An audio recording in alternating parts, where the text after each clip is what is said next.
pido que abran sus Biblias, por favor, en Romanos, capítulo 15, y hoy estaremos en el versículo 14. Romanos, capítulo 15, versículo 14.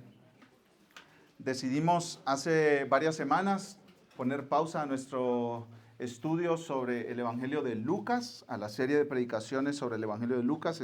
Nos quedamos ahí en el capítulo 6, versículo 12. Ahí lo retomaremos en unas cuantas semanas. Y decidimos esto para tratar una serie que se titula Unos a Otros.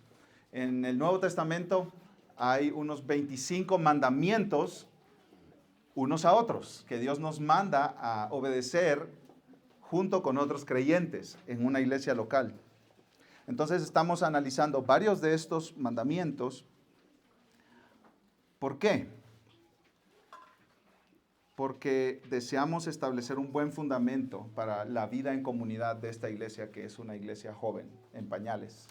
Apenas llevamos 7 meses reuniéndonos y vimos la gran necesidad de hablar de cómo quiere Dios que nos tratemos unos a otros, cómo quiere Dios que nos relacionemos unos con otros. Y específicamente el tema que más despertó esta necesidad entre el liderazgo fue este tema que vamos a hablar hoy: amonestarnos unos a otros. El título de este sermón es Amonestémonos unos a otros. Y lo que vimos es que no sabemos cómo hacerlo. Vimos la urgencia, la necesidad de hablar de todos los unos a otros y hablar de cómo amonestarnos unos a otros, pero en una atmósfera de iglesia. No de una iglesia regañona, sino de una iglesia de gracia, donde nos amamos unos a otros y nos interesamos unos por otros. Así que voy a leer para todos nosotros Romanos 15, 14 y comenzamos con la predicación de hoy. Romanos 15, 14 dice de la siguiente manera: en cuanto a ustedes, hermanos míos, yo mismo estoy también convencido de que ustedes están llenos de bondad, llenos de todo conocimiento y capaces también de amonestarse los unos a los otros. Amonestarse los unos a los otros. Yo quiero comenzar con unas palabras de un consejero bíblico que ya falleció hace unos años, que se llama David Powlison. Él dice lo siguiente: he visto vidas arruinadas cambiar simplemente porque un amigo le importó, porque a un amigo le importó y estuvo dispuesto a hablar honestamente palabras como estas. Escuche: te amo y respeto como persona y quiero lo mejor para ti, pero te estás destruyendo a ti mismo con lo que crees y cómo vives. Y sigue diciendo David Powlison: esas fueron precisamente las palabras que cambiaron mi vida. El misil de amor de mi amigo hizo pedazos el búnker de necedad en el que yo vivía. Las palabras de mi amigo no fueron técnicamente preparadas. En cierto sentido eran hasta ingenuas, pero tenían 4 características importantes. Fueron verdaderas, amorosas, personales y apropiadas. Voy a repetir esa última frase porque nos resume todo el tema que vamos a tratar. Su amigo le habló con palabras verdaderas, amorosas, personales y apropiadas. Esta es una buena manera de introducir el sermón de hoy titulado Amonestémonos unos a otros. Amonestémonos unos a otros. Y el amigo de este hermano, David Powlison, es un ejemplo. Y yo vengo a predicar este sermón, mis hermanos, con una gran carga en mi corazón, porque yo no quiero que esta predicación se entienda como un llamado a regañarnos unos a otros.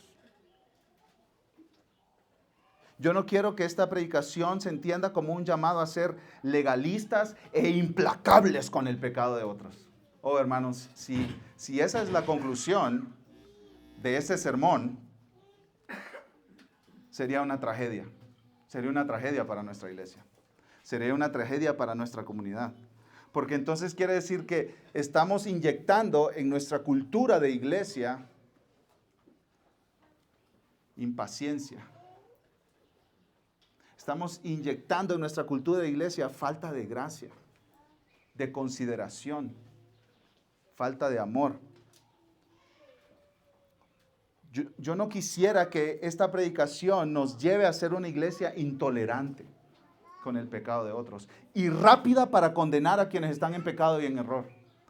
No, mis hermanos, no quiero que nos volvamos una iglesia llena de condenación y que tengamos prisa para atacar el mal en los demás. No, mis hermanos, eso sería una verdadera tragedia para nosotros. Más bien que al terminar de escuchar este sermón, yo quiero que todos nosotros veamos nuestra necesidad de amar más al que está a nuestro lado. Y orar a Dios para que Él nos ayude a amar verdaderamente a nuestro hermano y a tener compasión por ellos y a sentir carga por su pecado. Y que esta predicación nos invite a todos a recordarnos el Evangelio más a menudo, a recordarnos la esperanza del Evangelio más a menudo.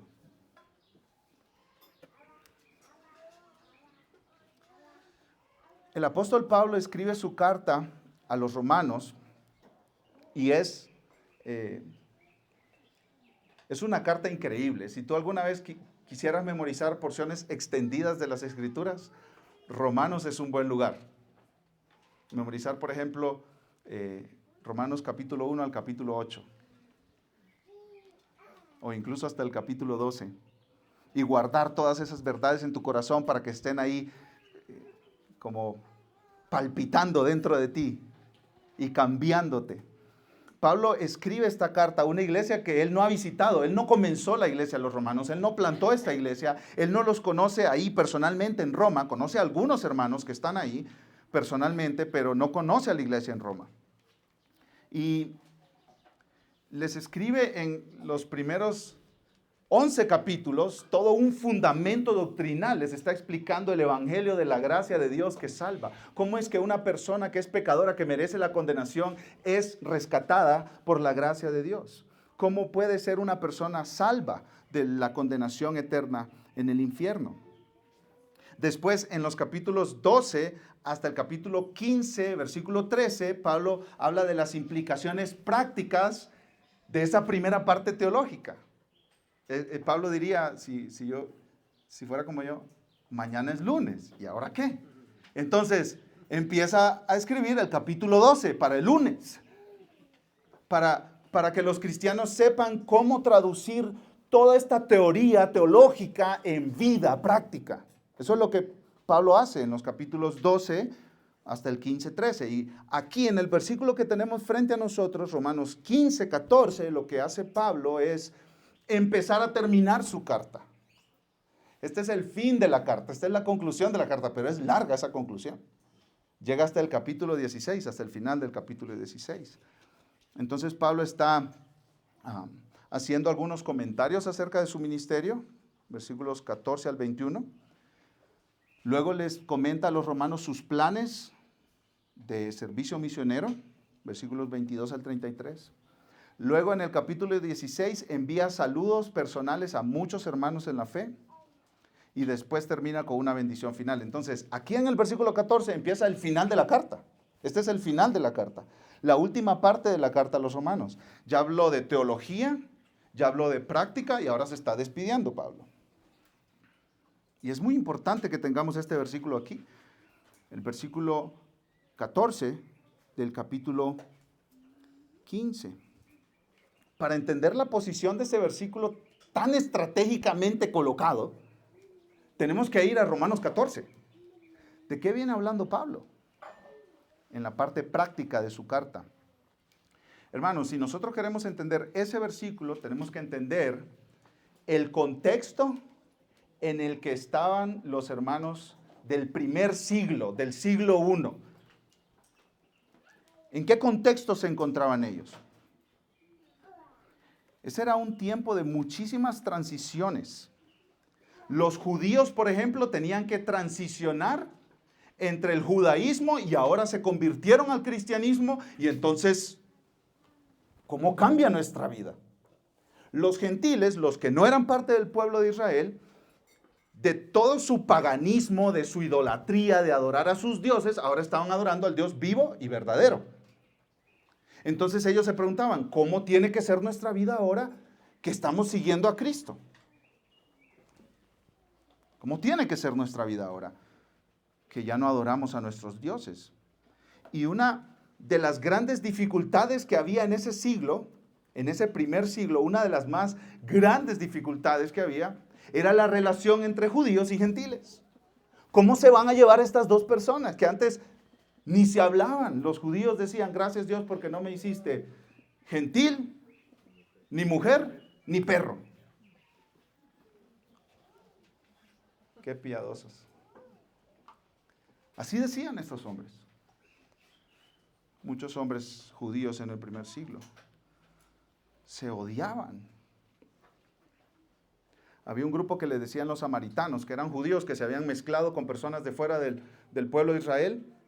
Y Samaria estaba entre el norte de Israel y el sur de Israel. Entonces, quienes querían ir de norte a sur o sur a norte tenían que pasar obligatoriamente por Samaria, o si no, rodear Samaria. Y muchos judíos eso era lo que hacían. Rodeaban Samaria para no tener contacto con esos inmundos samaritanos.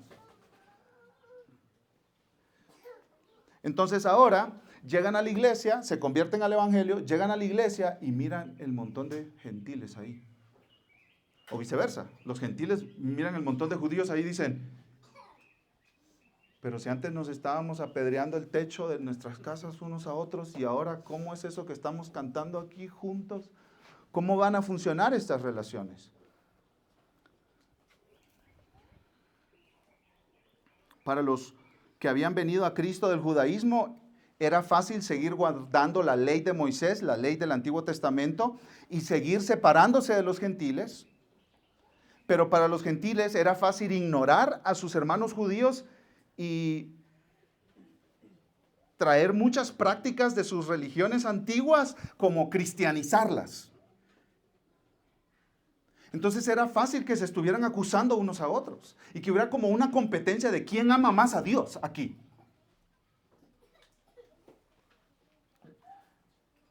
Vayan conmigo, mis amados hermanos, a Romanos 14, versículo 1.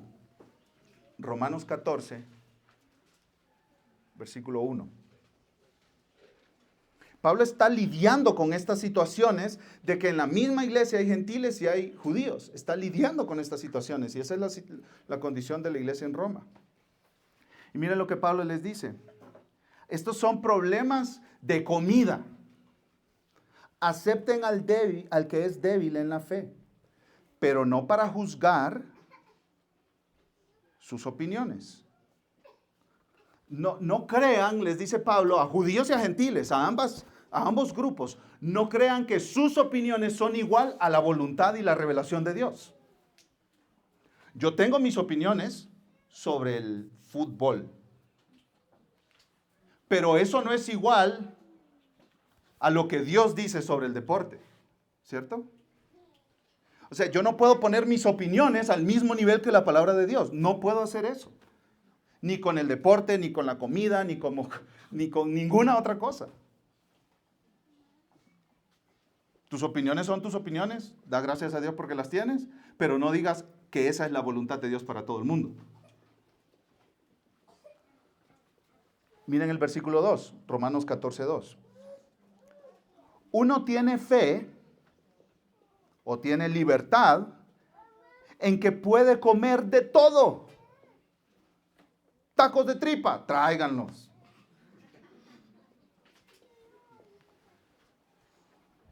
Caldo de res, échelo para acá. Lo que sea, tráiganmelo y yo me lo voy a comer. Pero mire lo que sigue diciendo. Pero el que es débil solo come legumbres. ¿Usted sabe lo que dice un léxico del griego que quiere decir la palabra legumbres? Quiere decir hierba. ¿Eso quiere decir? Uno tiene fe, libertad, en que puede comer de todo, pero el que es débil solo come hierba. Lechuguita, espinaquitas, Claro, había un problema ahí, que había comida, carne que compraban en los mercados que había sido previamente sacrificada a los ídolos. Pero el principio general que está hablando Pablo aquí es que unos tienen opiniones de comer cosas, otros tienen opiniones de comer otras cosas. Y está bien. ¿Quiere comer hierba usted, mi amado hermano, mi amada hermana? Coma hierba.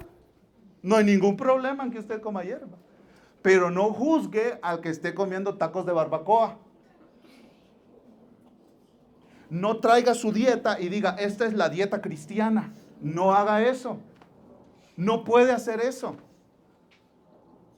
Yo he aprendido una lección que la aprendí muy temprano en mi ministerio, gracias a Dios.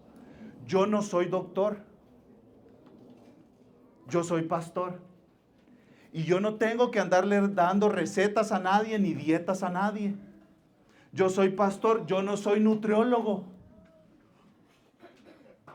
Nutricionista o como le digan. Yo soy pastor.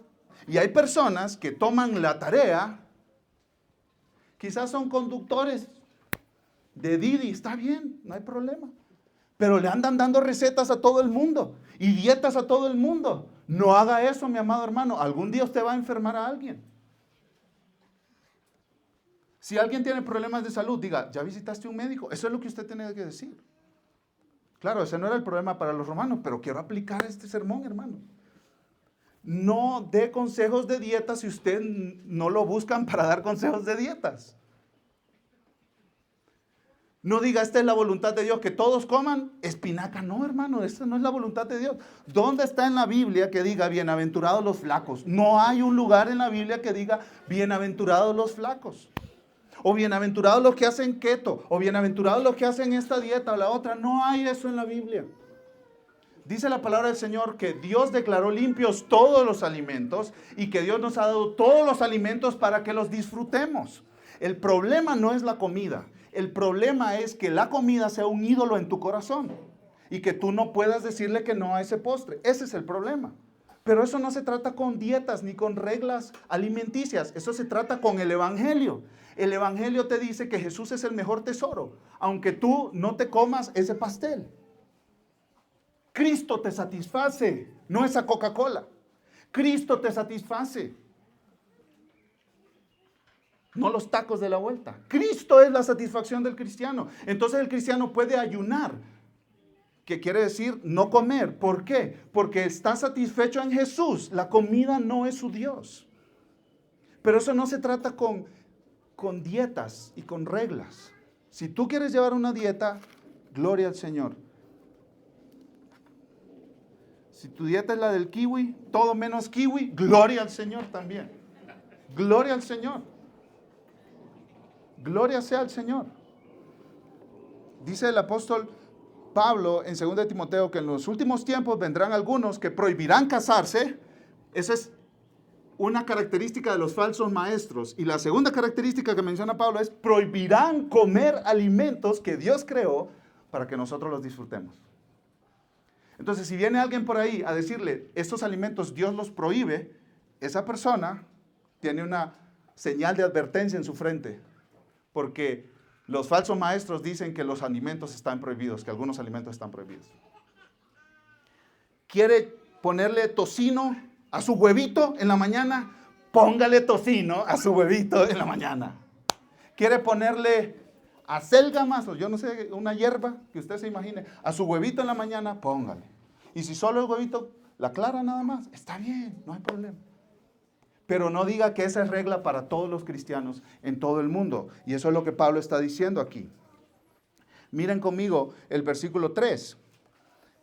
El que come no desprecia al que no come, y el que no come no juzgue al que come, porque Dios lo ha aceptado. Dios no te acepta por lo que tú comes. Dios te acepta por lo que Cristo hizo en la cruz. Si tú quieres cuidar tu comida por tu salud, gloria al Señor. Si el médico te dijo, usted tiene que dejar el café, yo no sé cómo le vas a hacer.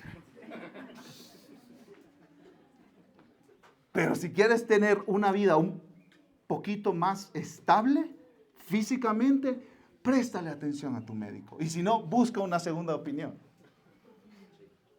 Todo está bien, hermanos. Si tu médico te dice no coma esas cosas, no. Y si tú decides no comer esas cosas, está bien. Pero no le digas a todos los cristianos que deben comer así.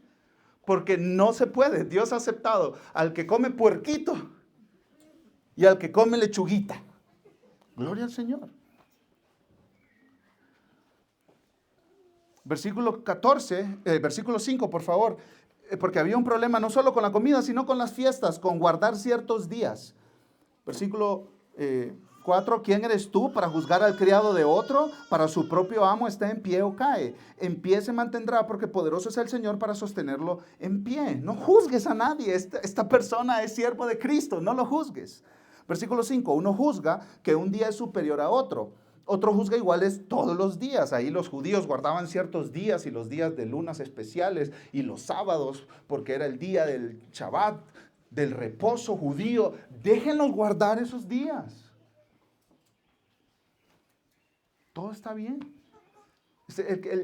El cristianismo no es un punto de guardar días o no guardar días. Que cada quien actúe como está convencido. Eso es lo que dice Pablo al final del versículo 5. Cada cual esté plenamente convencido según su propio sentir. Tienes que llegar a tus propias convicciones de vida y no imponérselas a nadie más. No puedes imponérselas a nadie más. Lo que está fuera de las escrituras, tú no puedes imponérselo a nadie. Son tus preferencias. ¿Tú te quieres peinar así? Pues peínate así. En la Biblia no dice, pues, bienaventurados los que usan gel. No dice eso. ¿Sí? ¿Tú tienes tus preferencias? Está bien. Está bien.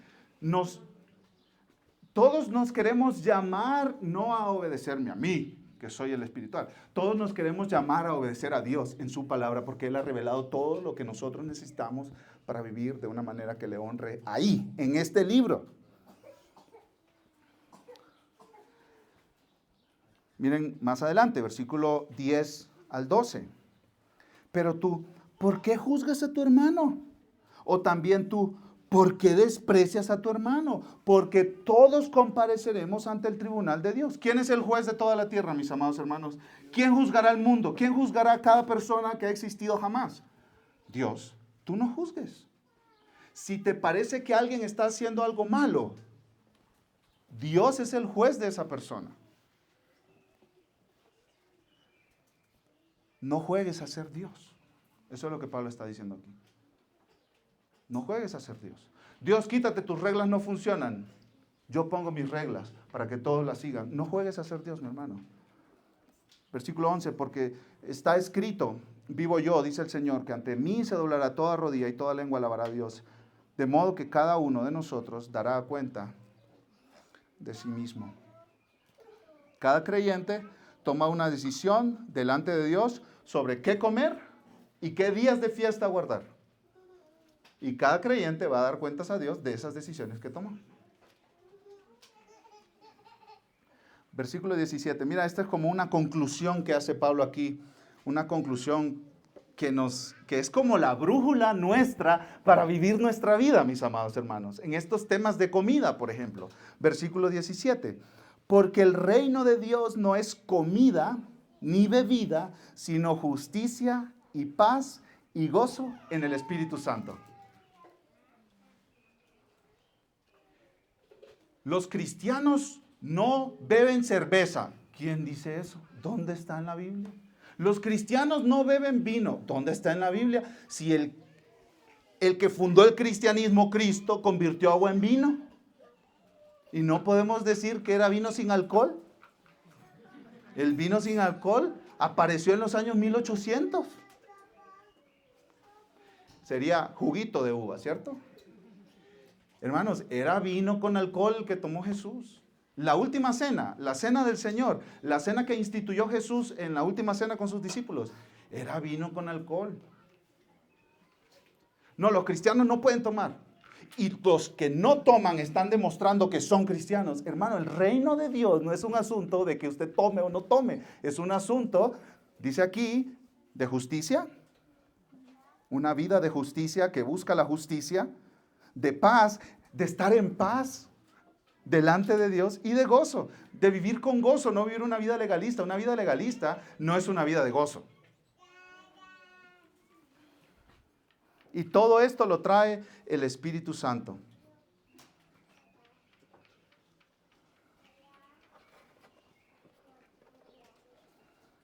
Los hermanos en Roma se estaban menospreciando unos a otros por lo que comían o los días de fiesta. Y Pablo dice, hermanos, no se desprecien unos a otros. Usted decide ser abstemio, no tomar, gloria al Señor. Eso es su convicción delante de Dios. El pecado no es tomar alcohol. ¿El pecado sabe cuál es? Ayúdenme aquí. ¿Sabe cuál es el pecado con el alcohol? Emborracharse o ser dominado por el alcohol. Dice una de las características de los pastores y de los diáconos en 1 de Timoteo capítulo 3, que no puede ser un aficionado al alcohol. O sea, digamos que la persona no cae al piso en su propio vómito de borracho. Eso es borrachera, eso es pecado. Pero digamos que la persona no hace eso, pero cada vez que usted va a visitarlo a su casa está con botella en mano. No está borracho, pero siempre está con una botella. Eso es alcoholismo también. Y eso es pecado. Y por eso Pablo dice que los pastores y los diáconos no pueden ser aficionados al alcohol. Aficionados al alcohol. Pero el reino de Dios no se trata de dietas, bajar de peso, mantenernos saludables hasta cumplir 120 años y después morir. No, el reino de Dios se trata de justicia, paz y gozo. Y la vida de todos los seres humanos está en la mano de Dios. O sea, y esto lo he dicho antes, tú puedes escoger cualquier dieta en el mercado de las dietas y Dios tiene un día en el que tú vas a morir, punto. No hay dieta que te libre de ese día. Lo que sí puedes tener es mejor calidad de vida con una dieta. Pero tu día está absolutamente determinado por Dios. Y lo que Dios quiere también es que no te dejes dominar por la comida. Que la comida no sea tu Dios. Miren el versículo 19. Romanos 14, 19. Así que, ¿qué hacemos, Pablo? Con este tema de la comida y los días de fiesta. Procuremos lo que contribuye a la paz y a la edificación mutua. Hermano, ¿tú tienes una dieta diferente a la mía?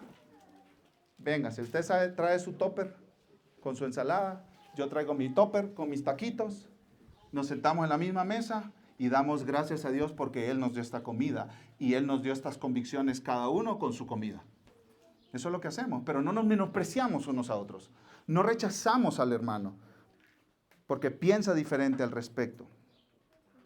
Vamos a saltarnos hasta el capítulo 15, versículo 2.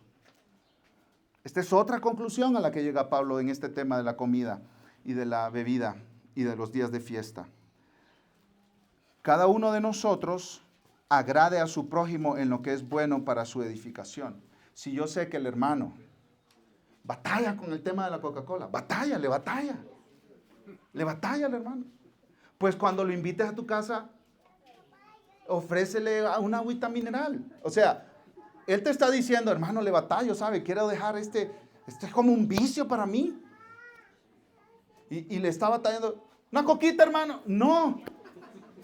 Dice, agrada a tu prójimo en lo que es bueno para su edificación. Quiero el bien para mi hermano. Si me está diciendo que batalla con eso, pues le voy a ayudar. Si hay un hermano que batalla con el alcohol o que siente que es piedra de tropiezo, bebidas alcohólicas, pues no las saques de adorno en tu casa cuando el hermano llega a comer con invitación tuya.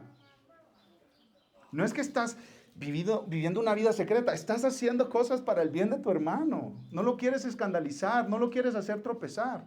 Imagínate que él fue alcohólico hace años y está evitando eso y al verte a ti tomar y al verte a ti invitarlo, él empieza a tomar. Y yo he tratado personalmente con historias de personas que fueron alcohólicas, que los invitaron a un vino en una cena y destruyeron su vida. Entonces tú estás buscando la edificación del otro. Y ahí llegamos al versículo 14. Claro, Pablo habla de muchas cosas más. Y algún día cuando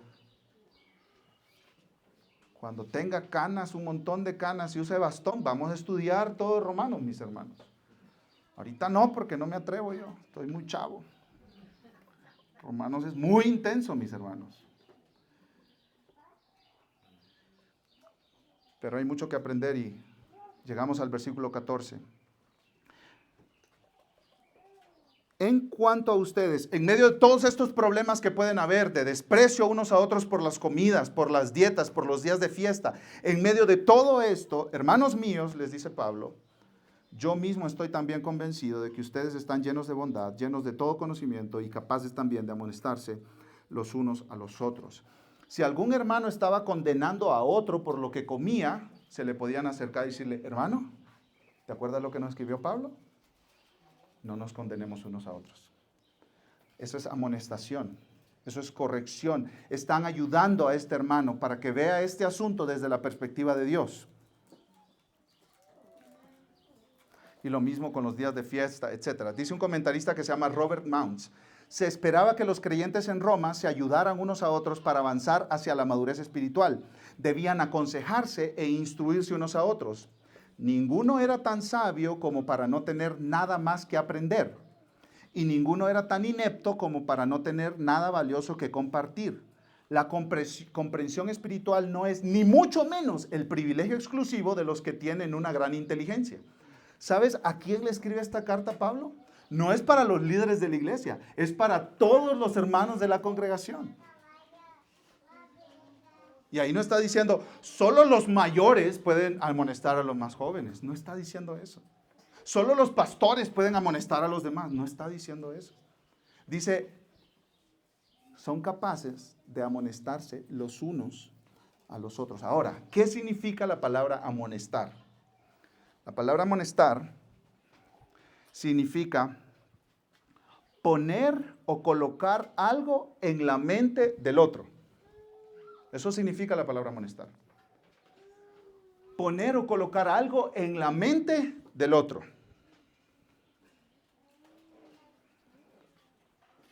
Y aquí Pablo está hablando de dar un consejo, una instrucción, una advertencia o una amonestación. Y hay un consejero bíblico que se llama Jay Adams,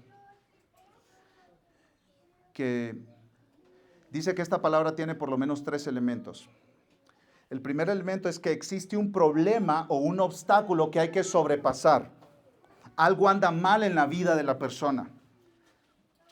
Existe un obstáculo en la vida de esa persona para que esa persona camine con Cristo. Es una obstrucción para la madurez de esa persona.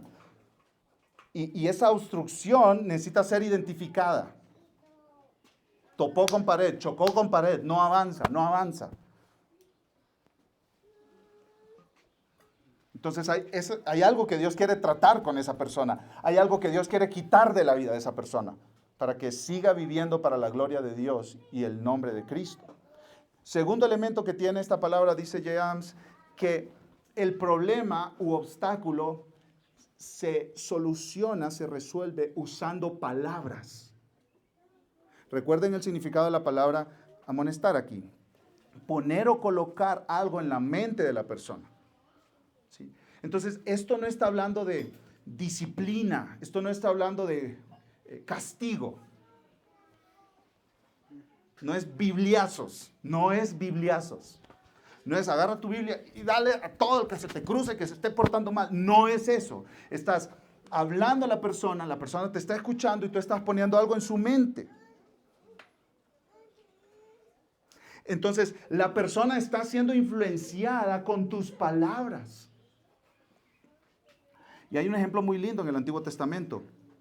David, antes de ser rey, andaba de vagabundo en el desierto, con un montón de peste que se le había pegado ahí. Los desocupados, los que no tenían trabajo, los desanimados. Todo, pues, digamos, lo peor andaba ahí con el David. Pero David era un buen líder. Entonces juntó a esta gente y para comer protegía a los ganaderos. Protegía a las personas que tenían rebaños en el desierto, porque había ladrones también. Y llegaban a robar los rebaños. Entonces David estaba cuidando el rebaño de un ser humano llamado Nabal. Y la palabra Nabal significa necio.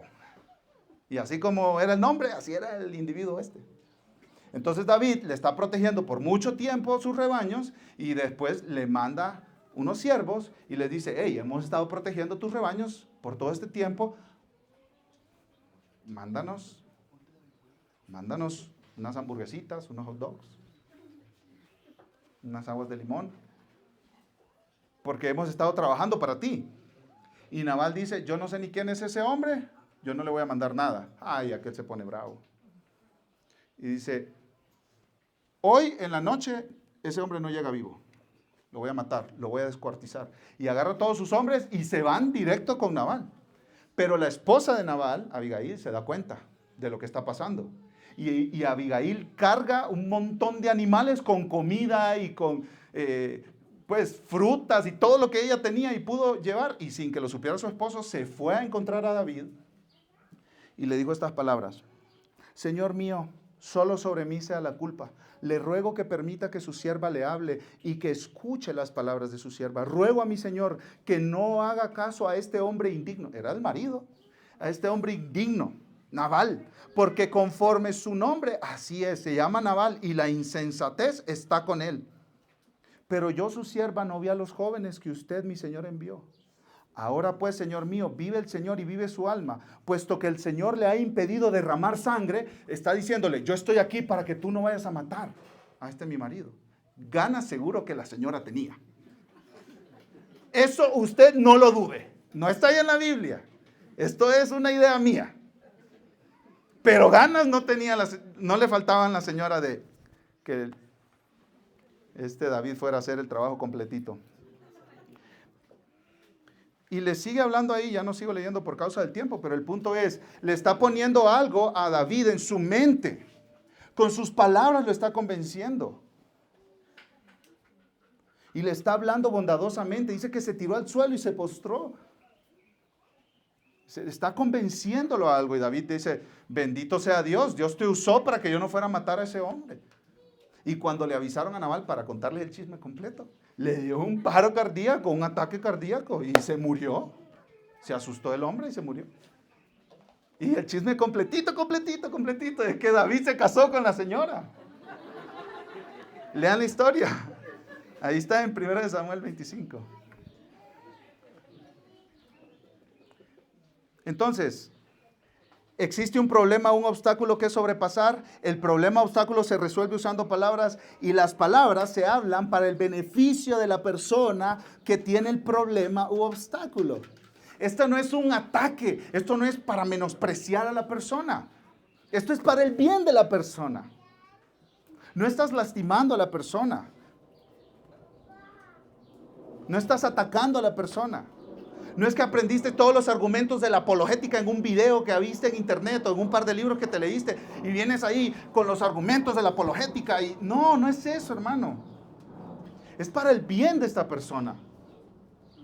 Y tú quieres ganarte a esa persona, quieres ganarte su corazón, le estás hablando a su corazón para ganarte a esa persona.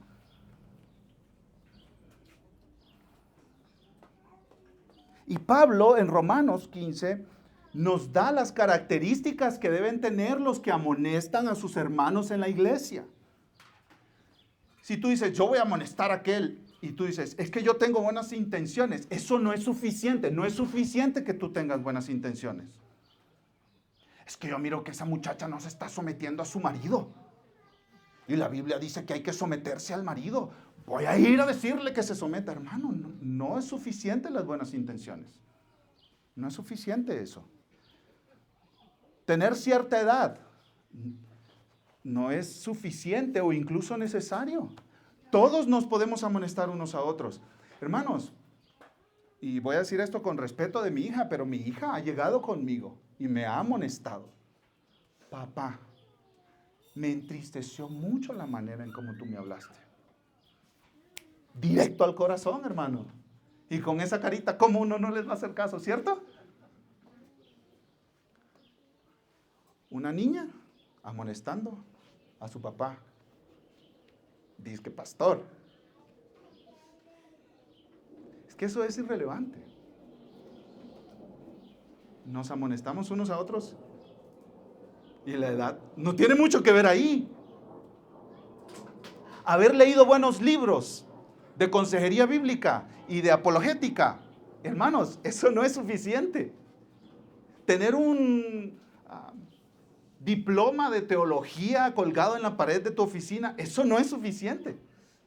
Las personas más preparadas teológicamente que yo he conocido son las más duras para tratar con las demás personas. ¿Saben? Una vez en una iglesia donde yo fui pastor, un muchacho, el mejor preparado teológicamente de toda la iglesia, incluyendo a los pastores, era un muchacho, pero tan endurecido de su corazón. Les decía a las personas, ¿es que tú eres tonto o qué? Y quería ser pastor, ¿eh?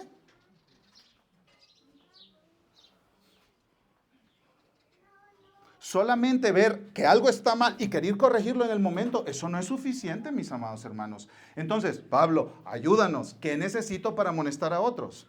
Pablo dice que tú, si quieres amonestar a otros, debes estar lleno de bondad. Lleno de bondad. Así dice, en cuanto a ustedes, Romanos 15:14, hermanos míos, yo mismo estoy también convencido de que ustedes están llenos de bondad.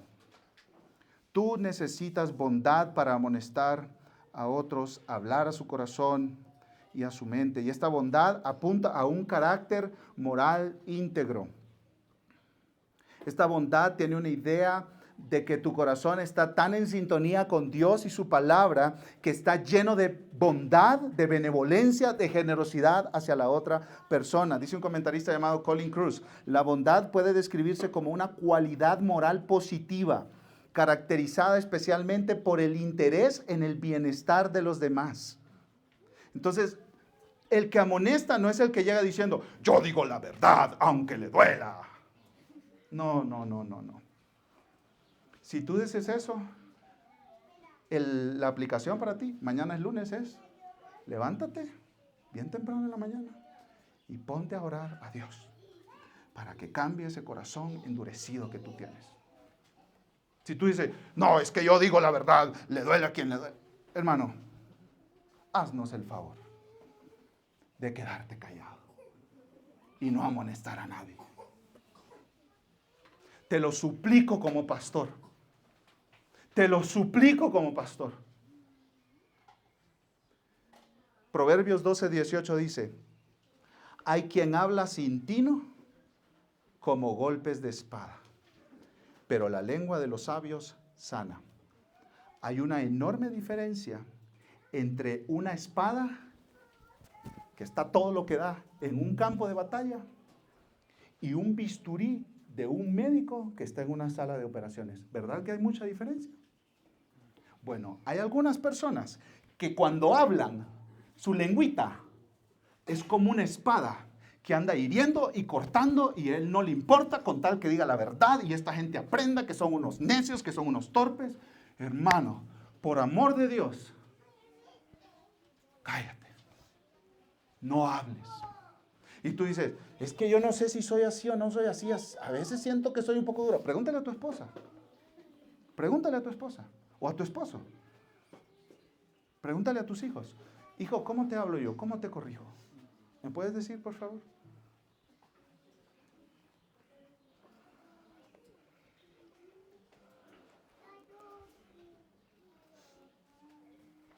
Si quieres ayudar a otros, debes hablar a su mente y a su corazón para que cambien el rumbo de sus vidas.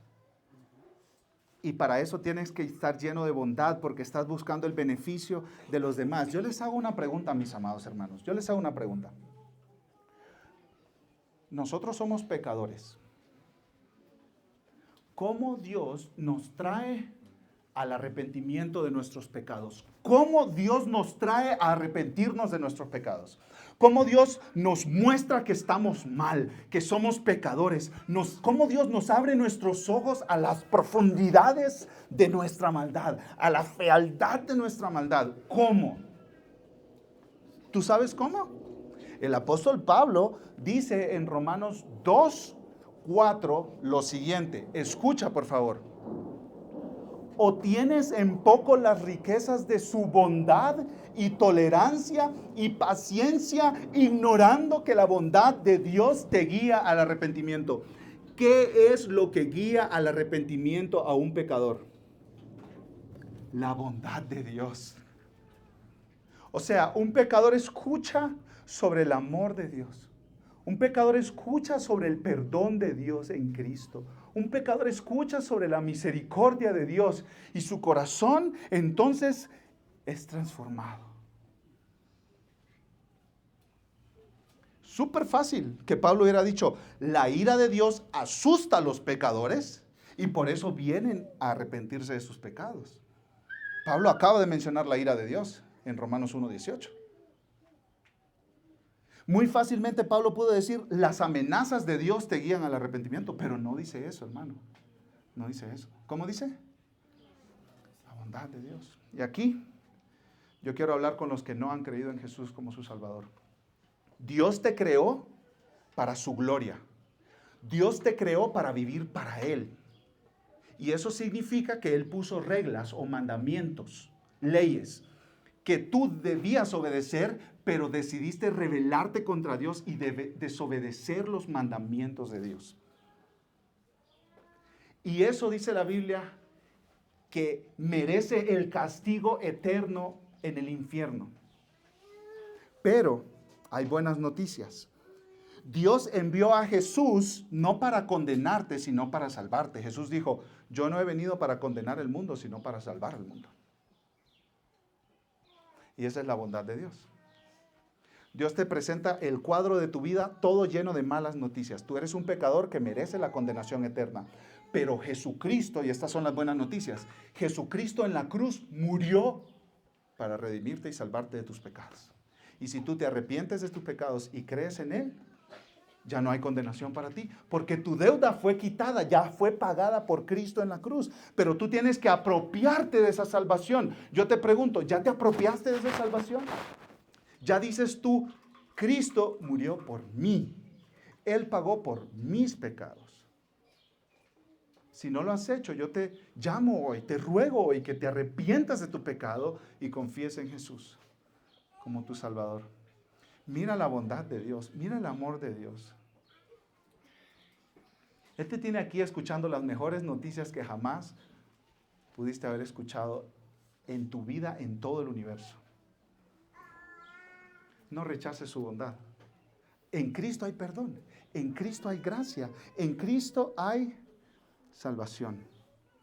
En oración puedes decirle a Dios, ya sea aquí, en este mismo momento, o ya sea en tu casa, en tu cuarto, en secreto. Dios, yo reconozco que soy pecador y que merezco la condenación. Pero tu palabra dice que Jesús murió en la cruz. Y todo aquel que cree en Jesús ya no es castigado, ya no es condenado. Gratis. No tienes que pagar nada. Ven a Cristo hoy. Dios atrae a los pecadores con su bondad.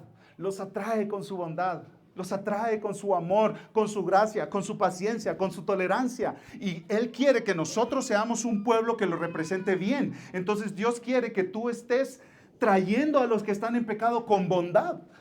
Con bondad. Escucha lo que dice Hechos 20:31, porque aquí Pablo es un buen ejemplo para nosotros. Hechos 20:31 dice, por tanto, dice Pablo está hablando a los hermanos pastores de Éfeso, en una isla que se llama Mileto. Pablo se está despidiendo de estos pastores, ya no los volverá a ver nunca más. Y Pablo les dice, por tanto, estén alerta, recordando que por 3 años, escucha esto, de noche y de día, no cesé o no dejé de amonestar a cada uno con lágrimas. Amonestar, la misma palabra de Romanos 15:14. Amonestar. ¿Con qué amonestaba Pablo? Con lágrimas. Tú tienes el llamado a amonestar a tus hermanos. ¿Dónde están tus lágrimas? Muéstramelas. Muéstrame tus lágrimas. ¿Ves a tu hermano en pecado? ¿Lloras por él? ¿Dónde están tus lágrimas? ¿Sabes por qué lloraba Pablo? Porque Pablo los amaba.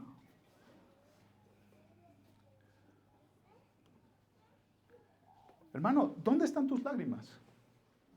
Y tú dices, Daniel, dicen que los hombres no pueden llorar. Y hasta lo dices cantando, ¿no?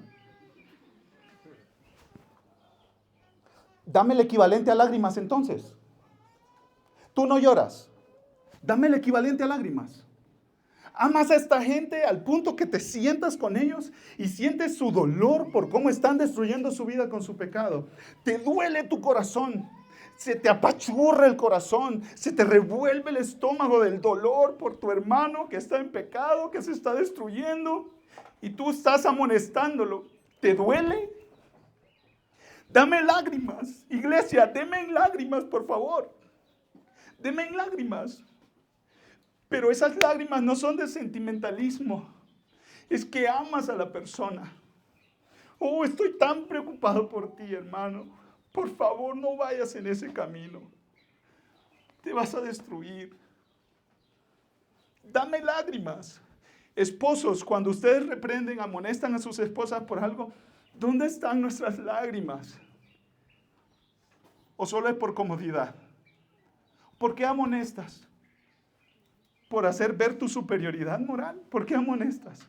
¿Porque tú eres bien chido con Dios? ¿Por qué amonestas? Dame lágrimas. Hermanos, si no nos duele el pecado del hermano, no vayamos a amonestarlo. No lo amonestemos. Porque vamos a hacer más daño que bien. Y para llorar por el hermano necesitamos amarlo. Voy a leer 2 citas. J.C. Ryle dice lo siguiente. Una vez que tienes suficientes evidencias de que una persona te ama, alegremente escucharás cualquier cosa que tiene que decirte. Tú ves que alguien te ama, se preocupa por ti, lleva 6 meses llamándote todas las semanas. ¿Cómo estás? ¿Cómo están tus hijos? ¿Cómo está tu familia? Y de repente esa persona te dice, ¿podemos ir a tomar un café? Ya te ha dado evidencias tras evidencias de que está interesado en ti, de que te ama a ti. Se sabe el nombre de tu familia, se sabe el nombre de tus hijos, se sabe el nombre hasta de tu perro. Y tú dices, ¿cómo no voy a escuchar a este hermano? Pero hay algunos que llegan a amonestar. ¿Cómo es que te llamas tú?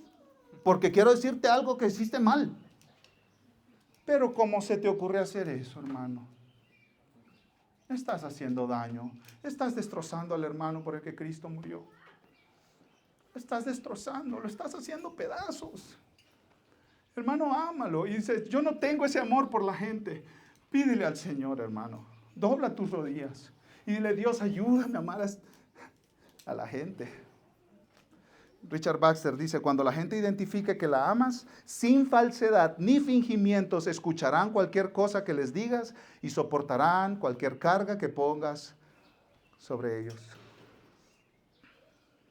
Este sermón de amonestarnos unos a otros no está en un vacío, mis hermanos. El primer sermón de la serie fue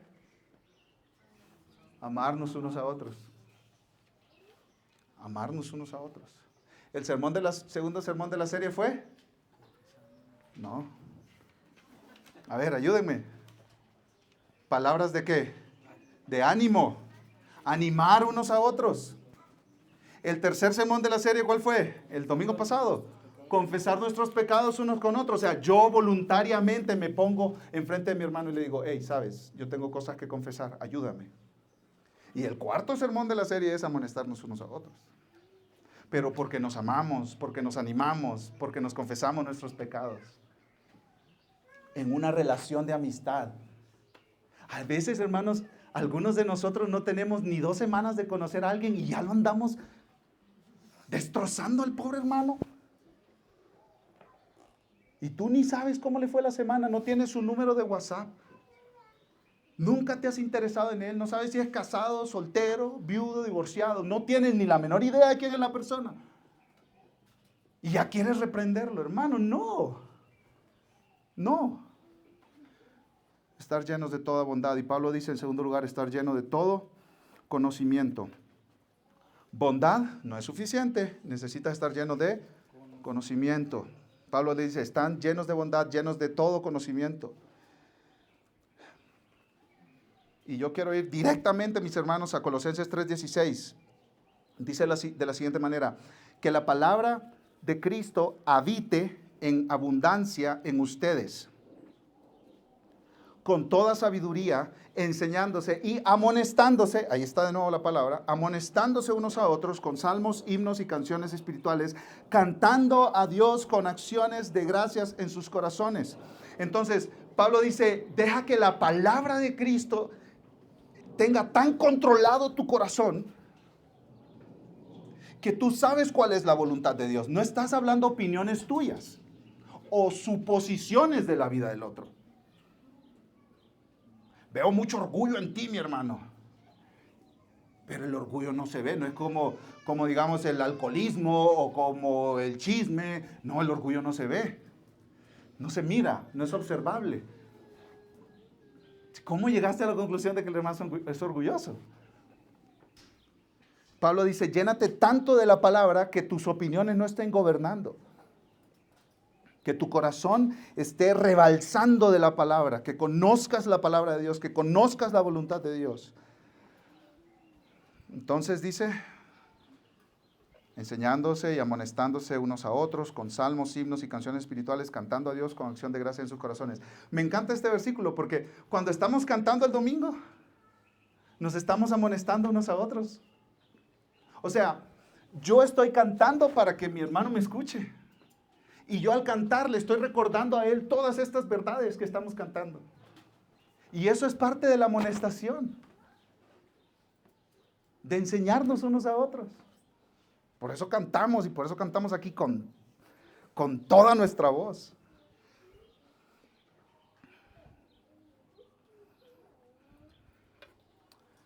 Dice Matthew Henry, bondad y conocimiento son una combinación muy rara, pero excelente. Me llamó la atención esto, ¿saben? Porque fácil puedes llegar a la conclusión de que tú estás lleno de bondad y lleno de conocimiento. Examínate. ¿De verdad estás lleno de bondad? ¿De verdad estás lleno de conocimiento? ¿De verdad? Pregúntale a los que te rodean, a los que te conocen. Es raro encontrar una persona así. Es extraño, dice Matthew Henry. Leo una cita de Juan Calvino. Dos cualidades son especialmente necesarias para el que da amonestaciones. La primera es la bondad, que dispone su mente para ayudar a sus hermanos con su consejo y además suaviza su semblante y sus palabras con gentileza. O sea, las personas pueden escuchar en tu tono de voz amor y pueden ver en tu semblante amor también. O sea, tú estás hablando con lenguaje verbal y con lenguaje no verbal. Hermano, te amo. Quería decirte algo. Y aquí está la palabra para respaldarme en lo que te voy a llamar la atención. Y la persona que te está escuchando por dentro está, ay, ¿qué me va a decir este? Porque le estás diciendo con tu boca que te amo y con tu cuerpo estás diciendo, te tengo unas ganas, hijo. Ahorita vas a ver. Es que llevo días queriéndote decir esto. No se lo dices verbalmente, pero se lo dices físicamente. Juan Calvino, síguenos ayudando, por favor. La bondad. La segunda es la habilidad en el consejo o prudencia que te asegura la autoridad en la medida que eres capaz de beneficiar a tus oyentes, a quien te diriges. Sigue diciendo más adelante, la aspereza, sea que se manifieste en las palabras o en el semblante, impide que nuestras amonestaciones den fruto. Si tú le hablas a alguien sin amor, tus amonestaciones no van a lograr nada bueno. Todo lo contrario. Imagínate un doctor a la sala de cirugías y empieza a cortar donde caiga la espada. Hermanos, por favor, eso es lo que va a pasar cuando tú hablas sin amar a tu hermano a quien estás amonestando.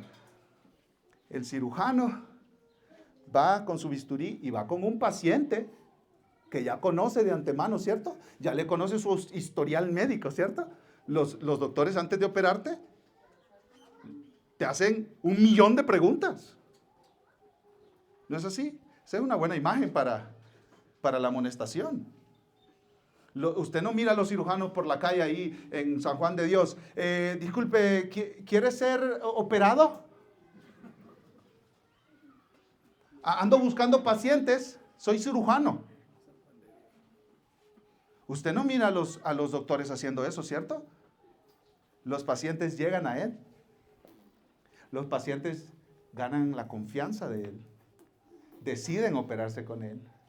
Y el cirujano los conoce bien.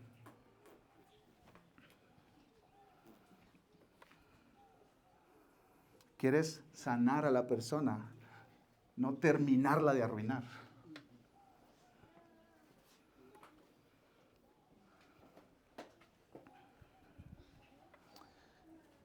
Quiero terminar recordándoles el Evangelio, mis amados hermanos. Yo soy culpable de amonestar sin amor, empezando por mi hogar. Y Cristo murió en la cruz, pagando por todos esos pecados de impaciencia, aspereza, irritabilidad, y todas mis palabras necias, Cristo las pagó en la cruz. Así que si tú eres como yo, que hoy has sido amonestado por Dios, de que tu amonestación ha sido pecaminosa, tú puedes venir al pie de la cruz. Vengamos todos a Cristo y aprendamos de Él. Mira Juan capítulo 21 conmigo, por favor. Y con esto terminaremos. Juan capítulo 21. Pedro ya había negado a Jesús 3 veces. Juan capítulo 21, versículo 15. Pedro había negado a Jesús 3 veces la noche que Jesús fue arrestado y enjuiciado por las autoridades religiosas y políticas en Roma. Pedro había negado a Jesús 3 veces en el momento en que Jesús más necesitaba compañía de sus amigos. Pedro había negado a Jesús, a su Señor, a su amigo, a su Salvador. Y mira cómo responde Jesús en Juan 21. Juan 21, 15. Cuando acabaron de desayunar, porque Jesús les cocinó un desayuno ahí. Los desayunos de Jesús eran de pescado. Les cocinó unos pescaditos y les dio a desayunar. Cuando acabaron de desayunar, Jesús dijo a Simón Pedro: Simón, hijo de Juan, ¿me amas más que estos? Sí, Señor, tú sabes que te quiero, le contestó Pedro. Jesús le dijo: apacienta mis corderos. Volvió a decirle por segunda vez: Simón, hijo de Juan, ¿me amas? Sí, Señor, tú sabes que te quiero, le contestó Pedro. Jesús le dijo: pastorea mis ovejas. Jesús le dijo por tercera vez: Simón, hijo de Juan, ¿me quieres? Pedro se entristeció porque la tercera vez le dijo: ¿me quieres? Y le respondió: Señor, tú lo sabes todo, tú sabes que te quiero. Apacienta mis ovejas, le dijo Jesús. Ahí nosotros podemos ver a nuestro Salvador, cómo trata a los pecadores. Con compasión, con gracia, con misericordia, con paciencia. Qué difícil es cambiar, mis hermanos. Tú lo sabes, ¿cierto? Tú sabes que es difícil cambiar, ¿cierto? Es difícil cambiar, es difícil dejar hábitos, maneras de hablar, maneras de comportarnos, maneras de manejar el dinero, maneras de tratar a los demás. Es difícil cambiar, mis hermanos, es difícil. Y Jesús lo sabe. Y Jesús sabe que Pedro lo traicionó. Y lo está amonestando, preguntándole si lo ama. Mira esta manera de amonestar. Iglesia, como he venido diciendo cada domingo de esta serie unos a otros, vamos juntos y caminemos con Jesús, aprendamos de Él. ¿Qué les parece, mis amados hermanos? Aprendamos de Él cómo trató a los pecadores. Este es nuestro Salvador. Este es nuestro Salvador.